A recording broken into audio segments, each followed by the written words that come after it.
So the people who loved the first two of this new trilogy will understand that this was a woman who was committed to one idea, that Michael Myers would come back, and that she should be prepared for him. And no one would listen to her, and it was at the cost of her entire family. Her daughter wouldn't talk to her, granddaughter barely talked to her, people thought she was crazy. And then by the end of the second movie, this horrific night on Halloween night, 40 years after the 1978 movie, Michael has come back and he has wreaked havoc. And Laurie has suffered the ultimate loss, which is her daughter. And Laurie is just, I mean, it's hard to imagine how you would refer to that. This movie takes place 4 years later. And Laurie Strode has been given a chance at some mental help. She has been given some trauma therapy. She has been given grief counseling. And clearly, there is a moment where when people have suffered such horrific losses, there's really a choice of, do I live or do I die?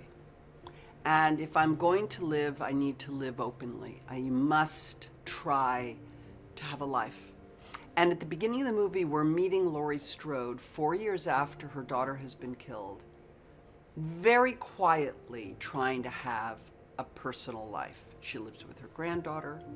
Then we take her up that Hope Hill for just the beginning of the movie, and then, of course, Michael comes back, and all of that hope gets dashed.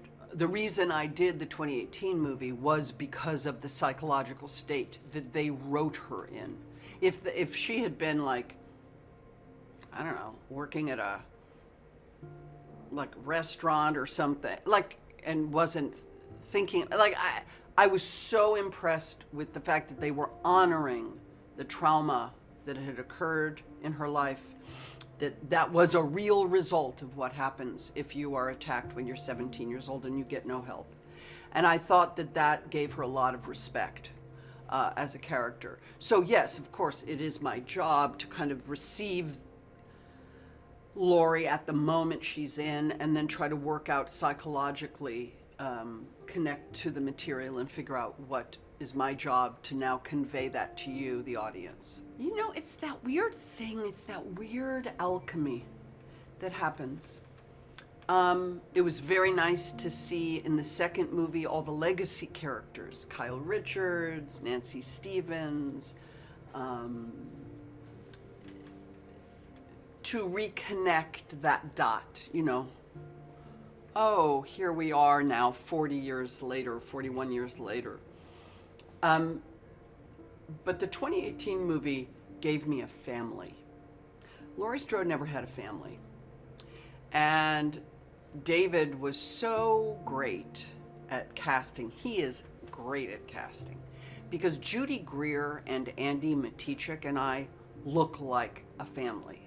We took a picture at the end of 2018 where I had bought them, I bought both girls the same striped kind of long t-shirt that I owned. And I gave it to them and we took a picture, and it's three tall women. We're all 5'7", 5'8". We're all thin, we're all angular. It was really interesting to look at us. And by giving me a family, it gave me a heart. It gave Laurie a big, fat, beating heart to work with as an actor. And I've stayed very close to those women. We lived together in the same house in Wilmington.